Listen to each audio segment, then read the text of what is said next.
Ang sarap pang matulog pero kailangan nang magising. Hello everyone! Good morning! Ako nga pala si Palawanyang OFW. Nagtatrabaho sa bansang Singapore. So, good morning na dito sa Singapore ngayon. Ang sarap pang matulog. It's 5:30 in the morning. Siyempre, nag-i-stretching pa at nagmumuni-muni ang inyong inday. Ang sarap pa nga sanang maghilata sa higaan kaya lang kailangan na nating mag-start ng trabaho para madaling matapos. Ganito talaga kapag buhay OFW. Gustong pang magpahinga pero hindi pwede. Baka masisanti tayo. Charot!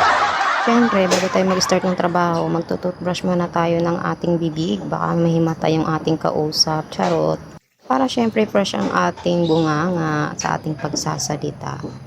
So, ayan na nga guys, nag-prepare na ako ngayong umaga para makabihis na ako at makapunta na ako sa kabila. Siyempre, maghihilamos tayo para naman maging fresh ang ating mukha at hindi mukhang bagong gising.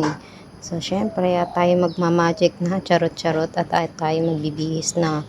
Ingat po ang lahat. This Saturday. Sharon, ayan, nakabihis na tayo. Thank you so much.